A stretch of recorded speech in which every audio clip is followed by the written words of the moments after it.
Thank you Lord, thank you Lord, thank you Jesus. धन्यवाद यीशु, धन्यवाद यीशु, धन्यवाद, धन्यवाद प्रभु।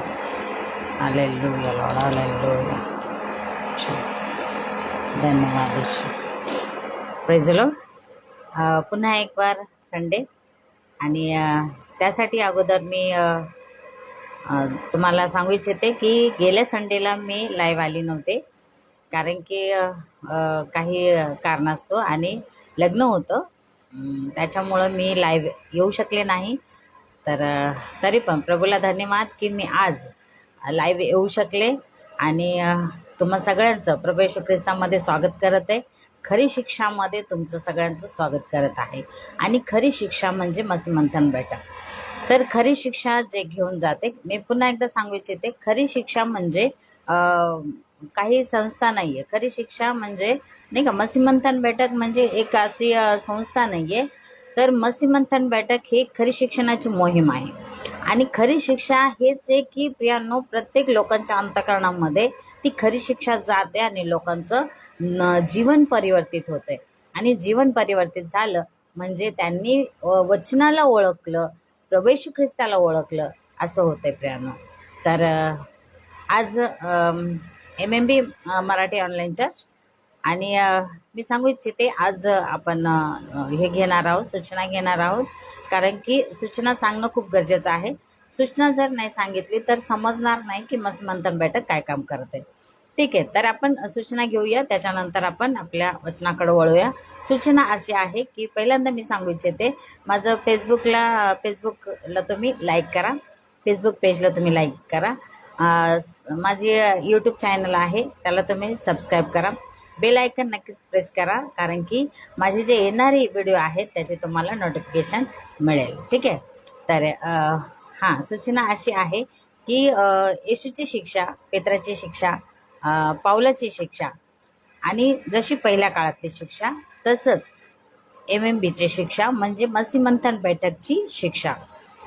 ठीक आहे, पुन्हा एकदा मी सांगू इच्छिते, प्रार्थना माझी झालेली आहे, प्रार्थना मी केलेली आहे आणि आपण आता सूचना सांगत आहोत। ठीक आहे, तर जर तुमची इच्छा आहे MMBला जोडण्यासाठी, जर तुमची इच्छा आहे खरी शिक्षाला जोडण्यासाठी, तर तुम्हाला एक नंबर सांगत आहे आणि नंबर असा आहे 9982335777।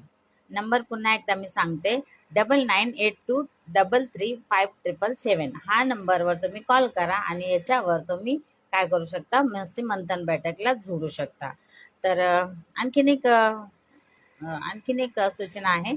सूचना अशी आहे, MMB यूथ मीटिंग ती गुरुवारी 8-8:30 वाजता होते, कधी 8ला कधी 8:30, जर काही काम असलं तर 8:30 वाजता होते।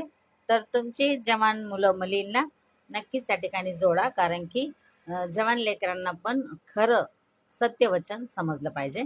तर त्यासाठी त्या चालवतात सिस्टर पॉलोमी घोष, त्यांचा नंबर मी सांगू इच्छिते। त्यांचा नंबर जर तुम्हाला सांगितलं तर तुम्ही तुमच्या मुलांना जोडण्यासाठी हा नंबर तुम्ही त्यांना कॉल करू शकता या नंबरवर। ठीक आहे, तर नंबर असा आहे 919073837362। नंबर मी पुन्हा सांगते, 919073837362। हा नंबर सिस्टर पॉलोमी घोष यांचा आहे आणि ही मीटिंग जी आहे प्रत्येक गुरुवारची 8 वाजता किंवा 8:30 वाजता होते। तर तुम्ही तुमच्या मुलं मुली जे जवान आहेत त्यांना तुम्ही जोडू शकता। आणि आणखीन एक सांगू इच्छिते की किड्स चर्च, लहान मुलांचं जे संडे स्कूल असतं ते सुद्धा चालू आहे, तर ते चालवतात सिद्धार्थ जावले। तर त्यांचा नंबर सांगू इच्छिते, त्यांचा नंबर असा आहे 8605263397। नंबर मी पुन्हा सांगते, 8605263397। हा ब्रदर जावले यांचा नंबर आहे आणि तुम्ही तुमच्या लहान मुलांना मुलींना त्या ठिकाणी जोडू शकता। किड्स चर्च म्हणजे संडे स्कूल। आणखीन सांगू इच्छिते की मुंबईमध्ये लवकरच बायबल कॉलेज चालू होणार आहे, कारण की बायबल कॉलेजचं काम भरपूर असं बनवून झालेलं आहे आणि जून महिन्याच्या शेवटच्या हप्त्यामध्ये कदाचित चालू होणार आहे. तर त्याची तुम्हाला काय म्हणत आहे, त्याची तुम्हाला एक रजिस्ट्रेशन फी लवकरात लवकर करून घ्या. कारण की खूप लोक करत आहेत. तुम्ही तुम्ही देखील करा. का कशासाठी करावं लागेल, कशासाठी करायचे, तर ह्याच्यासाठी करायचे की आम्हाला खरी शिक्षणामध्ये यायचंय. बघा प्रियांनो, खरी शिक्षा म्हणजे आमचं जे तारण आहे नाही का, गडबडीमध्ये नाही तर खरी शिक्षामध्ये. बघा जे जे ऐकतील त्यांचं तारण पक्क. जे ऐकणार नाहीत ते प्रभूच्या हातात, त्यांना आम्ही काही करू शकत नाही. पण जे ऐकणार आहेत त्यांना प्रभूला धन्यवाद की ते त्यांचं तारण पक्क करणार आणि त्यांचं जाणं प्रभू सांगतील हे सुद्धा पक्क होणार. आणि असं आता कोणी म्हणू शकतं की असं तुम्ही कसं काय एवढं पक्क बोलू शकतात का, कारण की आम्ही म्हणजे मसीह मंथन बैठक पूर्णतः वचनावर आधारितच बोलतात, अन्यथा दुसरं काहीच नाही. वचनाशिवाय काहीच बोलत नाहीयेत आणि वचनावर जे काही आधारित आहेत तेवढंच बोलणार. त्याच्या व्यतिरिक्त मसीह मंथन बैठक किंवा मसीह मंथन बैठकचे लोक काहीच दुसरं बोलत नाहीत. फक्त फक्त आणि फक्त प्रभू येशूचे वचन आणि प्रभू येशूचाच शब्द हेच घेऊन आम्ही जात आहोत. त्याच्यासाठी जर कोणी जुडतंय मसीह मंथन बैठकला तर त्यांचं तारण पक्क, त्यांचं ख्रिस्ताकडे जाणं पक्क. म्हणजे पुस्तकामध्ये आहे ना, पुस्तकामध्ये नाव त्यांचं पक्क होणार का, कारण की ते वचनाच्या बेसवर चालतात. वचन जे सांगतं तसंच चालतात. म्हणून तुम्हाला जोडणं गरजेचं आहे. आता गडबडीच्या दुनियामध्ये आम्ही पण होतो, गडबडीच्या चर्चमध्ये आम्ही पण होतो, पण आम्ही ख्रिस्ताला ओळखलं, वचनाला ओळखलं आणि आम्ही बाहेर निघलो. प्रियांनो, आमचं हेच प्रयास चालू आहे, हेच आमची धडपड चालू आहे की लोकांनी जसं आम्ही बदललो, आम्ही त्या गडबडीच्या शिक्षणातून बाहेर निघालो, तसंच आमची इच्छा आहे की कित्येक तरी लोक अजूनपर्यंत त्या गडबडीच्या शिक्षणामध्ये आहेत. तर का नाही बरं, त्यांनी सुद्धा बाहेर निघावं आणि त्यांनी त्या ख्रिस्ताच्या जे पुनरागमन आहे त्याच्यामध्ये का नाही त्यांनी पण यावं. हीच आमची धडपड असते, अन्यथा आमचं स्वार्थ काहीच नाहीये, हे तुम्ही समजून घ्या. ठीक आहे. तर बायबल कॉलेज चालू होतंय. बायबल कॉलेजची फी तुमची फक्त खाणं, राहणं, पिणं आणि त्या ठिकाणी राहणं. म्हणजे तुम्हाला तुमचं टूथपेस्ट सुद्धा आणायचं नाही, टूथब्रश सुद्धा आणायचा नाही, फक्त तुमचे कपडे घेऊन यायचे. तर त्यासाठी तुमचं राहणं, खाणं, पिणं ह्याचे तुम्हाला फक्त 5,000 रुपये मोजावे लागणार आणि ते 5,000 तुमच्या जीवनातले सगळ्यात जास्त काय म्हणतात ना, एकदम महत्वाचे गिनल्या जातील त्या ठिकाणी. का, कारण की तुम्ही जे आतापर्यंत जे नाही शिकले ते त्या ठिकाणी शिकायला मिळणार आहे प्रियांनो. आणि अद्भुतरित्या त्या ठिकाणी बायबल कॉलेज होणार आहे. आणि बायबल कॉलेज का, कारण की का बरं आम्ही एवढं सांगू शकतो, कारण की आम्ही बायबल कॉलेज केलेलं आहे आणि म्हणून आम्ही सांगू शकतो की असं आम्हाला आतापर्यंत बाहेरचे जे पालक, जे सेवक, त्यांनी कधीच असं एवढं डीपली शिकवलं नाही, है ना. आणि माझ्यासारखे म्हणजे माझ्यासारखे जे फक्त तिसरी शिकलेले, माझ्यासारखीला जर एवढं समजते, माझ्यासारखीला जर इतकं समज आली ते बायबल कॉलेज करून किंवा ते वचन ऐकून किंवा मसीह मंथन बैठक मध्ये येऊन, तर प्रियांनो तुम्ही का नाही येऊ शकणार, है ना. आणि तुमचं का नाही होणार, तर माझ्यापेक्षा जास्त जे शिकलेले आहेत त्यांचं तर खरंच प्रभू येशू ख्रिस्त करो की त्यांना ती बुद्धी येऊ आणि त्यांनी ते वचनामध्ये चालू खरी शिक्षणामध्ये येऊ. ठीक आहे. तर एवढं सगळं बोलून मी माझी सूचना या ठिकाणी समाप्त करत आहे आणि आपण आज आपल्या वचनाकडे वळूया, आपल्या विषयाकडे वळूया. आपला विषय आजचा आहे की काय, जन्माच्या नंतर म्हणजे नाही सॉरी, काय मेलेच्या नंतर मनुष्याचा पुन्हा जन्म, म्हणजे पुन्हा मनुष्याचा आत्मा पुन्हा जन्म घेतो का, तर आजचा हा विषय आहे. तर आज जास्त जास्त मोठं नाहीये, कारण की ते पुढच्या संडेपासून मला घ्यायचं आहे. पण आज थोडंसं घेणार आहे, जास्त घेणार नाहीये. पण मग आणि खूप लोक असं विचार करतात नाही का, जर आज म्हणजे मी स्वतः हे अनुभव घेतलेला आहे, कारण की लोक माझ्या जे आजूबाजूला राहणारे लोक जे आहेत ते असा विश्वास ठेवतात. आणि हे भरपूर लोकांमध्ये असं असतं की मेल्याच्या नंतर कोणाच्या तरी जन्माला जातं आणि मनुष्य काय होतं, मनुष्याचा आत्मा पुन्हा कोणाचं तरी रूप घेऊन जन्माला येतं. असं खूप ठिकाणी मी ऐकलेलं आहे. तर काय हे सत्य आहे का? ठीक आहे. तर काय हे खरं आहे का? तर आजचा आपला विषय हाच आहे. तर काय विषय आहे? मेल्याच्या नंतर मनुष्याचा आत्मा पुन्हा जन्म घेतो का? तेजलो मेल्याच्या नंतर मनुष्याचा आत्मा पुन्हा जन्म घेतो का? तर हे आपल्याला आजचा आपला विषय आहे. आणि पण खूप लोक नाही का खूप अनेक विश्वास आहेत. ते त्याच्यावर ठेवतात, हे वेगळे त्याच्यावर ठेवतात, ते दुसऱ्या ह्याच्यावर ठेवतात. म्हणजे आपल्या आपल्या विश्वासाच्या अनुसार लोक असं आपल्या मनाची भावना सांगतात आणि म्हणतात की पुढच्या जन्माला पुढचा जन्म होतो किंवा नाही का असं. पण पण मी काय सांगत आहे, मी बात करत आहे युढे वाहवेची. मी सांगत आहे की युढे वाहवे म्हणजे यहोवा, तो परमेश्वर, तो असा एक परमेश्वर आहे की आम्ही त्याची बात करत आहोत, त्या परमेश्वराची बात करत आहे. काय परमेश्वर एकदा मेल्याच्या नंतर पुन्हा त्याचा आत्मा, मनुष्याचा आत्मा काय पुन्हा जन्म घेतोय का? ठीक आहे. तर आपण पाहतो युढे वाहवे एक असा परमेश्वर जो यहोवा, त्याचा अर्थ आहे की म्हणजे यहोवा नाही ना. म्हणजे मराठी माझं बायबल पंडिता रामाबाईचं आहे, त्याच्यामध्ये देखील यहोवा यहोवा अशी ओळख काय केलेली आहे, परमेश्वराने आपली ओळख कशी दिलेली मोशेला की यहोवा म्हणून. आपण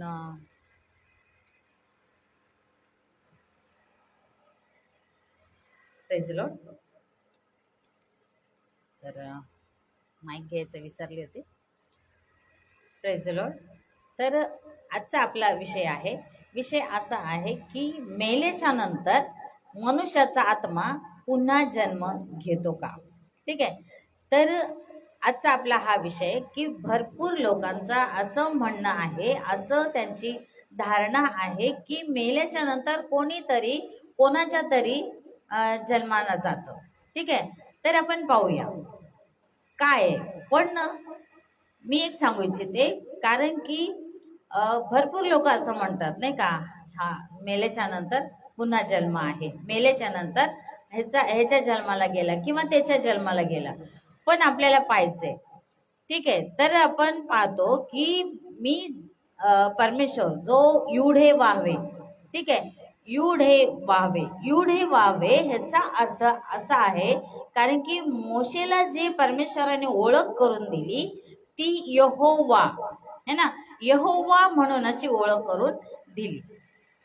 आपण जसं पाहतो, कारण की परमेश्वराने सांगितलं होतं मोशेच्या द्वारे, कसं सांगितलं होतं निर्गमन याचा 20 अध्याय आणि 7 वचनाच्या द्वारे कसं म्हटलं होतं, म्हणजे की परमेश्वराचं नाव तू कसं घेऊ नको, व्यर्थ घेऊ नको, परमेश्वराचं नाव व्यर्थ घेऊ नको. म्हणून त्या ठिकाणी लोक, जे इस्रायल लोक होते ते काय करत होते, घाबरत होते है ना. परमेश्वराचं नाव युढे वाहवे घ्यायला काय करत होते, घाबरत होते. पण आपलं म्हणणं हे आहे की मनुष्य हा पुन्हा जन्म घेऊ शकतो का? ठीक आहे, मनुष्य हा पुन्हा जन्म घेऊ शकतो का? तर इस्रायल काय करत होते, युढे वाहवे हा नाव घेण्यासाठी ते घाबरत होते. म्हणून ते म्हणाले, काय म्हणायला लागले, युढे वाहवे बोलण्याच्या ऐवजी ते काय म्हणू लागले, अदोनाय. काय म्हणायला लागले, अदोनाय. अदोनायचा अर्थ काय आहे, अदोनायचा अर्थ आहे प्रभू. ठीक आहे, अदोनाय. तर आपण पाहतो निर्गमन 3 अध्यायामध्ये आणि निर्गमन 4 अध्यायामध्ये काय सांगत आहे की आपण पाहतो, जर तुम्ही वाचलं तर त्या ठिकाणी तुम्हाला कळेल. ठीक आहे.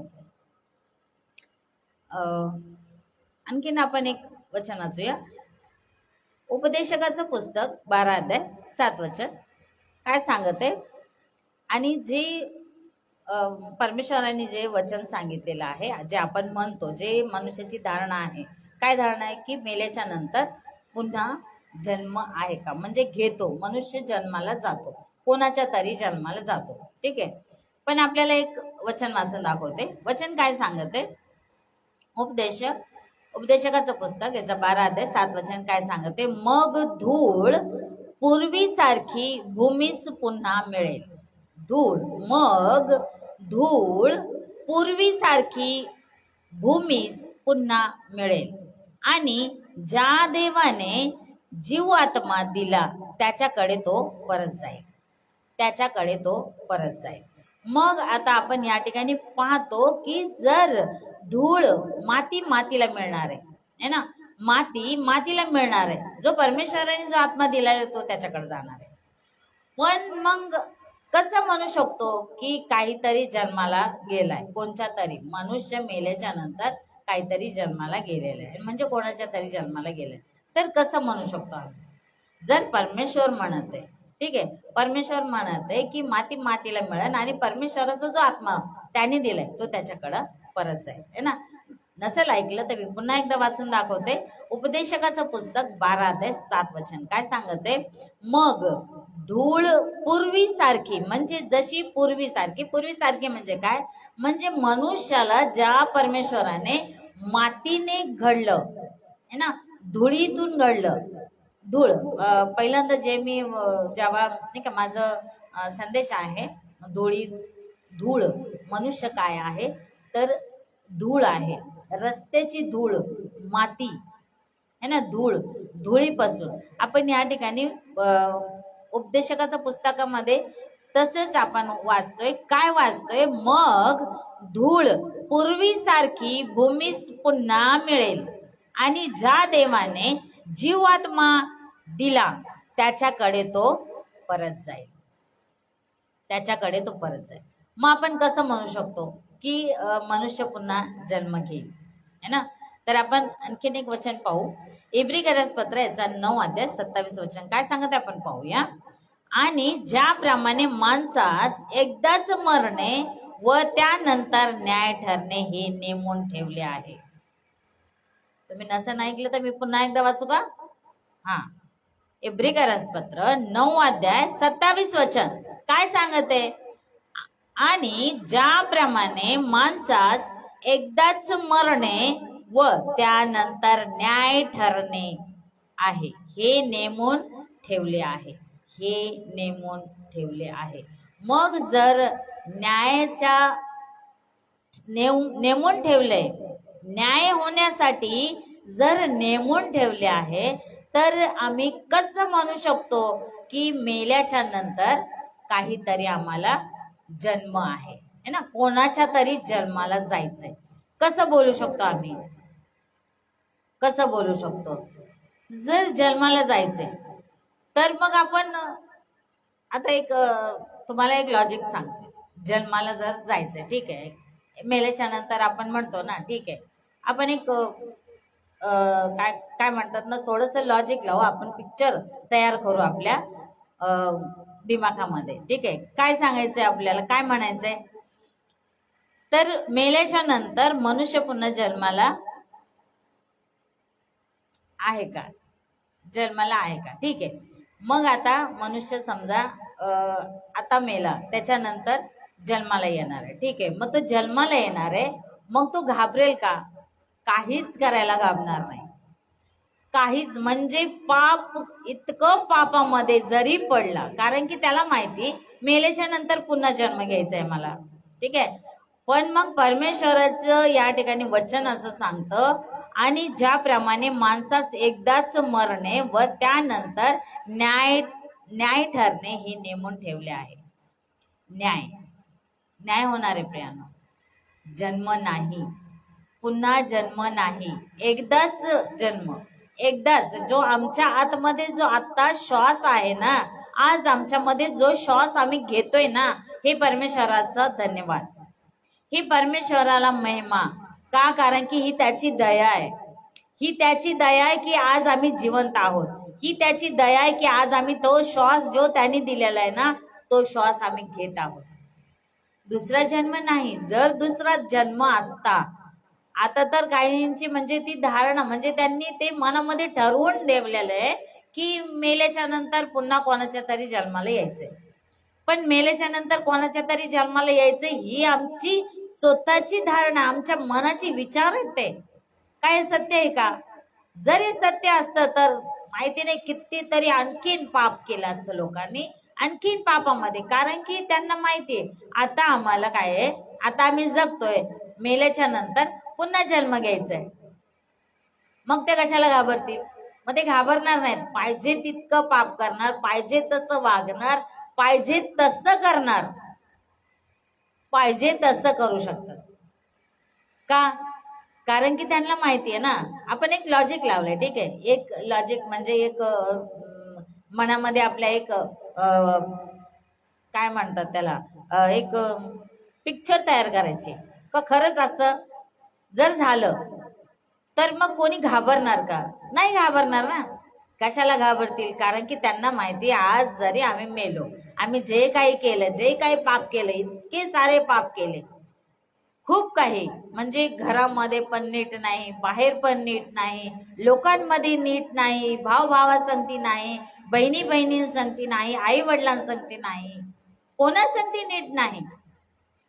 आणि एवढंही करून सुद्धा मेल्याच्या नंतर जर त्यांना माहिती आम्हाला पुन्हा जन्म भेटणार आहे, मग तर त्यांनी बिंदास करतील ना, पाप करतील आणि पुन्हा जन्म तर घ्यायचाच आहे, अशी मनुष्याची धारणा आहे. पण परमेश्वर काय म्हणतोय, आणि ज्याप्रमाणे माणसास एकदाच मरणे, त्यानंतर न्याय ठरणे, हे नेमून ठेवलेले आहे. मग हे जर नेमून ठेवले आहे प्रियांनो, मग आपण कसं म्हणू शकतो की मेल्याच्या नंतर पुन्हा जन्म आहे, मेल्याच्या नंतर मनुष्याचा आत्मा पुन्हा जन्म घेतो? असं होईल का? असं नाही होत, असं होणार नाही.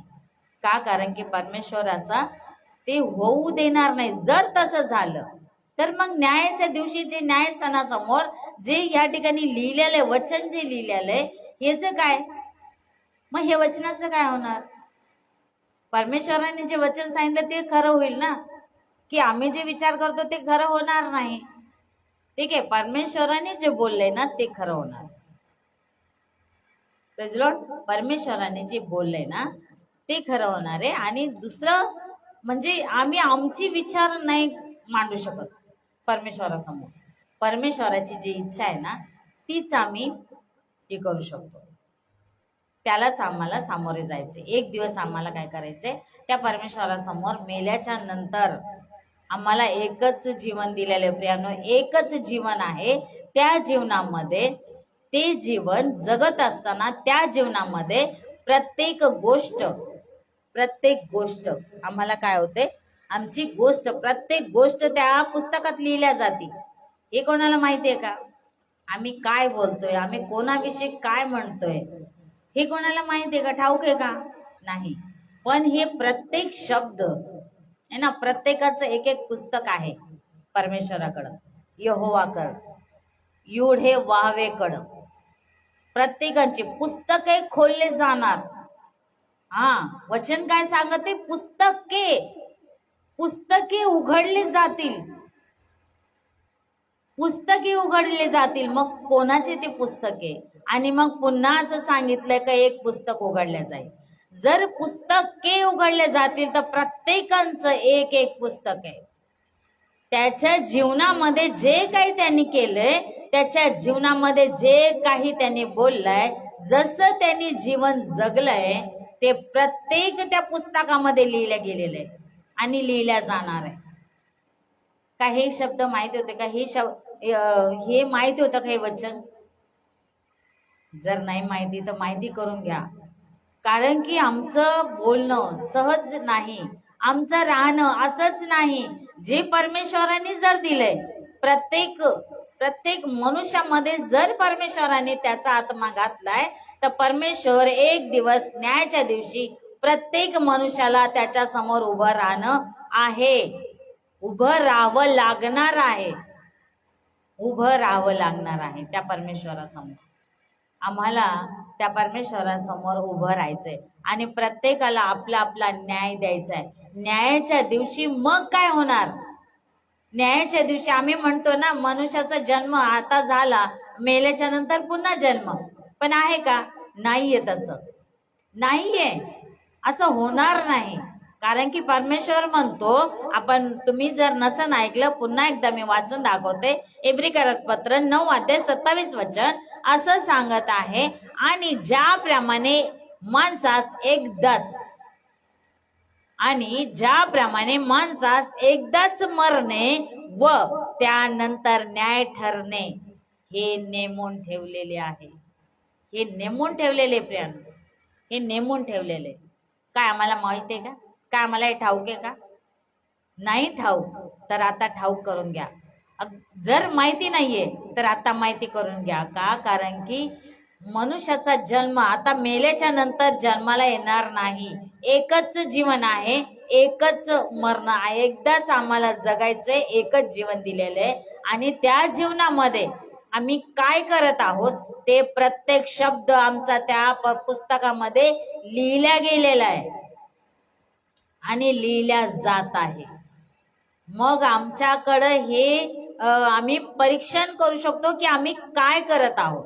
आम्ही काय त्या परमेश्वराला भीत आहोत, काय आम्ही ते परमेश्वराचे शब्द ऐकत आहोत, काय ते परमेश्वराचं वचन आमच्या अंतःकरणामध्ये आहे, काय त्या परमेश्वराला आम्ही भिवून जगतोय का? जर नाही जगत तर एक दिवस न्यायाचा दिवस येणार आहे.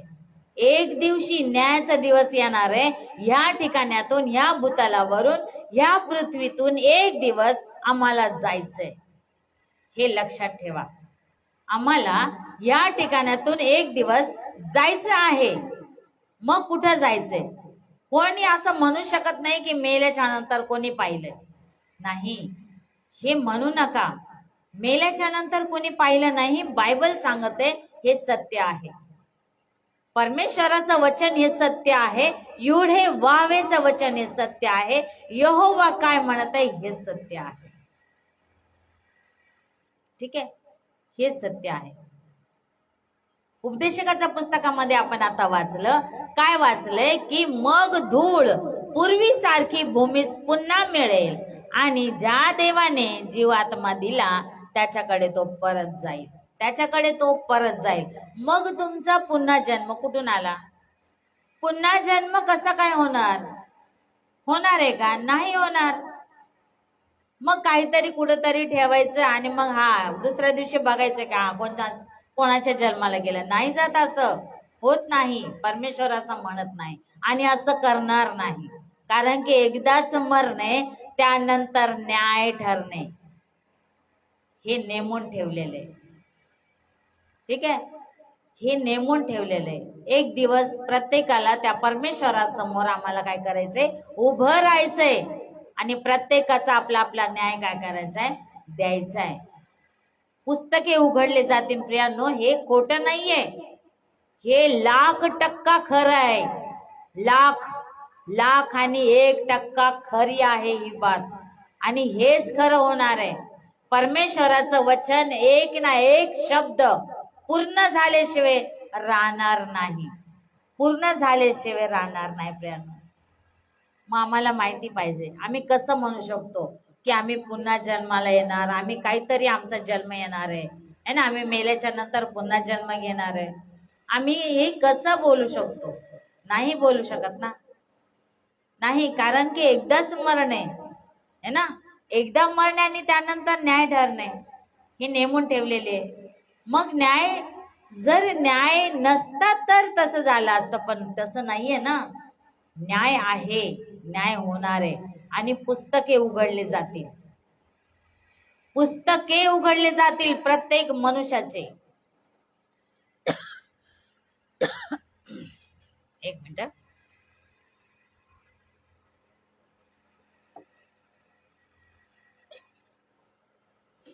Praise the Lord.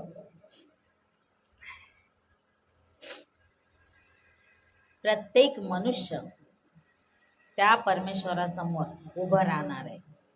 प्रत्येक मनुष्य ज्याने जन्म घेतलाय तो प्रत्येक मनुष्य त्या परमेश्वरासमोर एक दिवस उभं राहायचंय.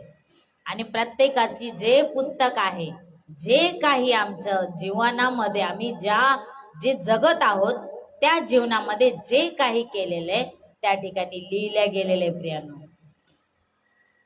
लिहिल्या गेलेलं आहे. हे खोटं नाहीये, हे सत्य आहे. आणि सत्यच सत्यच परमेश्वराचं वचन आहे. ठीक आहे, तर आम्हाला हे घ्यावं लागेल, कारण की सत्य आहे आणि खरं खरं आम्हाला घेणं गरजेचं आहे ना. आम्ही त्या ह्याच्यामध्ये जीवन जगू शकत नाही. अरे काय होतंय, अरे चालतंय, अरे ठीक आहे ना, एवढं केल्याने काय होणार आहे, अरे आम्ही असं केल्याने काय होणार आहे, परमेश्वर आहे क्षमा करतो, परमेश्वर आहे क्षमा करतो. ठीक आहे ना, क्षमा केली त्याने, क्षमा केली त्या क्रूस खांबावरती, आम्हाला पाप क्षमा केली, आमच्या पापातून आम्हाला काढलं त्यांनी त्या क्रूस खांबावरती. आमचं प्रत्येक पाप त्याने धुवून शुद्ध केलं, त्याने घेतलं. ते जे आम्हाला येणार होतं ना, त्या परमेश्वराचं प्रभू येशू ख्रिस्ताचं जे मरण त्यांनी सहन केलं ना, ते आमच्याकडे होतं, ते आम्हाला होतं. तो त्रास, ते छळ, ते मारणं, ते खिळे ठोकणं, ते आमच्यासाठी होतं, पण ते त्याने घेतलं आणि आम्हाला फुकट वारी तारण दिलं. आम्हाला फुकट, फुकट म्हणतात ना, त्याने रक्त सांडलं, त्याने जीव दिला आणि आम्हाला फुकट तारण उपलब्ध करून दिलं. आता आम्हाला काय केलं पाहिजे? आता आम्हाला त्याच्याकडे पश्चाताप करून त्याच्याकडे आलं पाहिजे.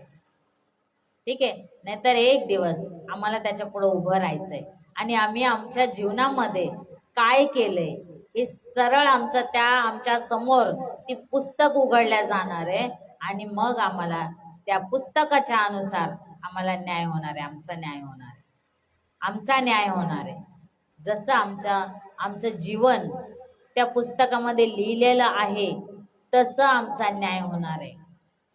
मग विचार करूया, आम्ही विचार करावा लागणार आहे, कारण की एक दिवस आम्हाला त्याच्या समोर उभं राहायचं, त्या परमेश्वरासमोर उभं राहायचं. काय परमेश्वराचं भय आमच्यामध्ये आहे काय? काय परमेश्वराला आम्ही भिवून जगतोय काय? बिंदास जगणं ठीक आहे ना, बिंदास जगणं, पण कधी त्याच्या भयामध्ये, त्याच्या भयामध्ये बिंदास जगणं म्हणजे काय?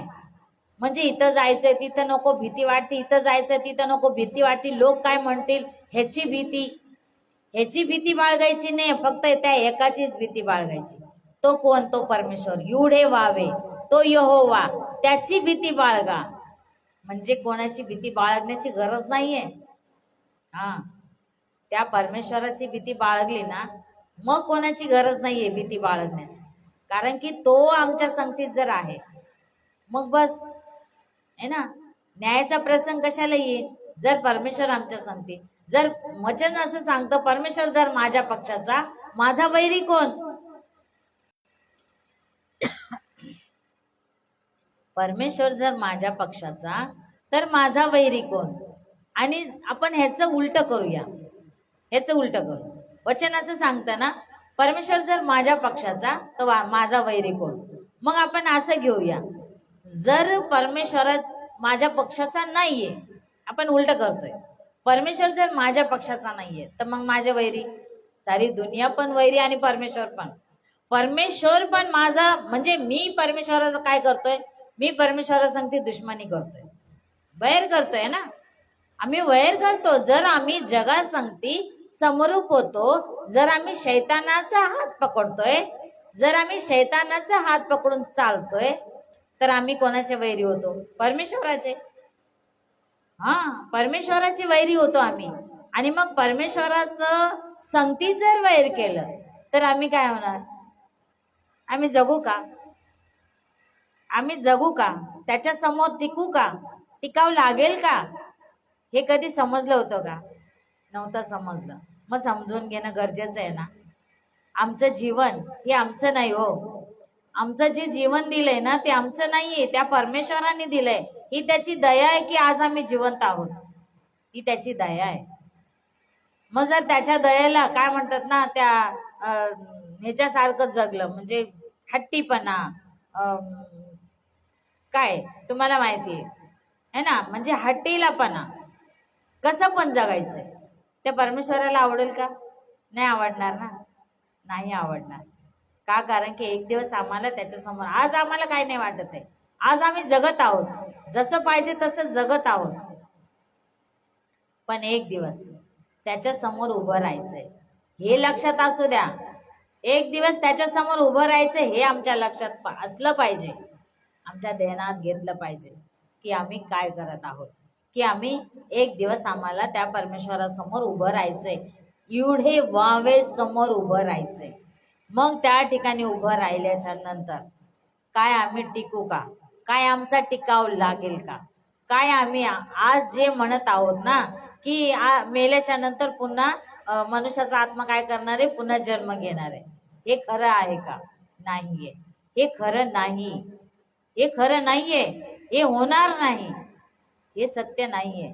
सत्य हे आहे की ज्याप्रमाणे माणसास एकदाच मरणे व त्यानंतर न्याय ठरणे हे नेमून ठेवलेले आहे. हे नेमून ठेवलेले आहे. न्याय ठरणे, न्याय होणं हे नेमून ठेवलेले. मग आम्ही कोणच्या ह्याच्यामध्ये जगत आहे, म्हणजे आम्ही काय विचार करून जगत आहोत हे आम्हालाच ठाऊक नाही. हे आम्ही आमचंच काय करतोय हे आम्हाला समजत नाही. पण जर परमेश्वर म्हणतो नाही का, परमेश्वर म्हणतो जर तुझे पापी तू पदरात घेऊन जर माझ्याकडे नतमस्तक होशील तर मी तुला काय करेन, क्षमा करेन. मग क्षमा करण्यासाठी त्याच्याकडे येणं गरजेचं आहे, त्या परमेश्वराकडे येणं गरजेचं आहे. आणि ही धारणा आमच्या मनामधून काढणं गरजेचं आहे की पुन्हा जन्म आहे, नाहीये, पुन्हा जन्म नाहीये. म्हणून आम्हाला काय करावं लागेल, त्या परमेश्वराकडे यावं लागेल. आणि जे आम्ही आतापर्यंत जे पुस्तकामध्ये नावं लिहिलेत ना, म्हणजे जे नावं नाही, आमचे जीवनाचं आमचं जीवन जे जगलो आम्ही, ते जे आम्ही जगलेलं कसं जगलो हे लिहिलेलं आहे. जीवनाच्या पुस्तकामध्ये नाव केव्हा जाणार, ज्यावेळेस आम्ही प्रभूच्या इच्छाप्रमाणे चालू. आम्ही ज्यावेळेस त्या युढे वावेच्या इच्छेप्रमाणे चालू, त्यावेळेस त्या पुस्तकामध्ये जे एक पुस्तक आहे त्याच्यामध्ये आमचं नाव लिहिल्या जाणार. पण पुस्तके ज्यावेळेस उघडल्या जातील तर ही पुस्तके म्हणजे प्रत्येकाची एक एक पुस्तक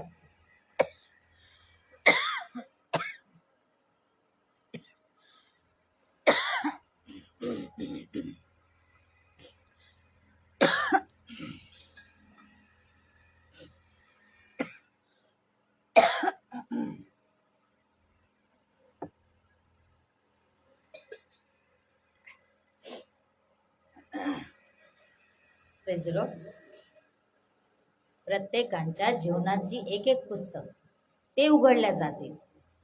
त्याच्यासाठी आम्हाला काय केलं पाहिजे, जर आज आम्ही आमची पाप पदरात घेतोय आणि प्रभूकडे क्षमा मागतोय, पश्चातापाची प्रार्थना करतोय, तर प्रभू तयार आहे बरं का. आज पण त्याचं रक्त आज पण आमच्यासाठी उपलब्ध आहे क्षमा करण्यासाठी. कारण की जो कोणी पश्चातापाची प्रार्थना करतो आणि ते परमेश्वराकडे येतो तो त्याला क्षमा करतो. आणि हे म्हणणं सोडून द्यायचंय की आमचा जन्म पुन्हा होणार आहे, म्हणून आम्ही आता काहीही केलं तरी चालेल, म्हणून आता आम्ही कितीही पाप केलं तरी चालेल, हे म्हणणं चुकीचं आहे. कारण की हे होणार नाही, हे होणार नाही. एक दिवस परमेश्वरासंगती आम्हाला सामना करायचा आहे, हे लक्षात घेणं गरजेचं आहे. हे लक्षात घेणं गरजेचं आहे प्रियांनो, हे लक्षात घ्या. आणि प्रभू परमेश्वर चांगला आहे, तो खूप चांगला आहे. जो कोणी त्याच्याकडे जातो ना, त्या परमेश्वराकडं, त्या युढे वावेकडं जो कोणी पश्चाताप करून जर त्याच्याकडे जातो ना, तो त्याला टाकणार नाही. त्याचं वचन सांगतं, मी तुला सोडणार नाही, मी तुला एकटं टाकणार नाही, अनाथ असं सोडणार नाही, तो असं म्हणतो. मग आम्हाला जाणं गरजेचं आहे की नाही, जायला पाहिजे. त्या परमेश्वराकडे आम्हाला वळायला पाहिजे. कारण की परमेश्वरच तो आहे की त्याच्याकडेच आम्हाला जाणं. आम्ही किती ह्या जगामध्ये किती आम्ही हट्टेकट्टे असले, किती ताकदवर असले, किती काही असले, तरी पण एक दिवस हे शरीर, ही पृथ्वी सोडून जायचं आहे, हे बाकी नक्की. मग आम्हाला याचा सामना, ह्या जीवनामध्ये जे जगलो ना त्याचा सामना आम्हाला त्या ठिकाणी करावा लागणार, त्या परमेश्वराच्या समोर. मग त्यासाठी तयार आहोत का? जर तयार आहोत तर ठीक आहे, जर नाहीये तर आता पश्चाताप करायचा आहे, परमेश्वराकडे वळायचंय आणि परमेश्वराला क्षमा मागायची आहे. तो क्षमा करायला तयार आहे. परमेश्वर खूप चांगला आहे. जो कोणी त्याच्याकडे येतो ना तो त्याला असंच सोडत नाही, तो क्षमा करतो. कारण की त्यांनी पूर्ण जगासाठी त्यांनी स्वतःचं रक्त वाहिलं, पूर्ण जगासाठी त्यांनी काय केलेलं, त्याचा स्वतःचा प्राण दिलेला आहे, त्यांनी जगावर प्रीती केलेली आहे. मग तो का नाही आम्हाला क्षमा करणार? मग तो क्षमा करणारा परमेश्वर आहे. पण फक्त आम्हाला काय करायचंय, त्याच्याकडं पश्चातापाची प्रार्थना करायची आहे आणि आम्हाला त्याच्याकडे जायचंय. Praise the Lord. तर आज एवढं सांगून मी माझं संदेश या ठिकाणी बंद करत आहे आणि पुढच्या संडेला आपण पुन्हा भेटूया एक नवीन विषयासंगती, एक नवीन विषयाला घेऊन. कारण की विषय खूप सुंदर आहे आणि पुढच्या संडेला आपण तो घेणार आहोत. आणि भरपूर काही असे वचन आहेत की तुम्ही जर ऐकलं तर नक्कीच परमेश्वर तुम्हाला आशीर्वादित करू आणि परमेश्वर तुम्हाला तुमचं तारण घडवून आणू. ठीक आहे, जर तारण झालंय तर सत्यामध्ये आणू, जर सत्यामध्ये आहे तर प्रेज लॉर्ड. ठीक आहे, तर या आपण छोटीशी प्रार्थना करूया. धन्यवाद प्रभू राजा, माझ्या देवा तुला धन्यवाद देते, तुझी स्तुती गौरव प्रशंसा करते माझ्या देवा. आतापर्यंत सांभाळ उपकार मानते, एवढे सगळं बोलण्यासाठी कृपा पुरवलीस, तुझ्या नावाला धन्यवाद देते प्रभू राजा. प्रार्थना करते माझ्या देवा, होई बाप्पा हे वचन जे कोणी ऐकन, जे कोणी पाहीन प्रभू राजा, त्या प्रत्येकावर तुझा शोध पाठव, वचन समजण्यासाठी कृपा पुरव, दया कर, मदत कर प्रभू राजा. आणि बाप्पा त्यांना सत्यामध्ये आण, तुझं वचन सांगतं सत्य त्यांना समजन आणि सत्यच त्यांना बंधनातून मुक्त करेन. प्रभू तू असं करत आहेस, तुला धन्यवाद देते, प्रार्थना ऐकले उपकार मानते, प्रभूच्या नावात प्रार्थना केली म्हणतो एक स्वर्गीय पित्या, amen amen. Praise the Lord.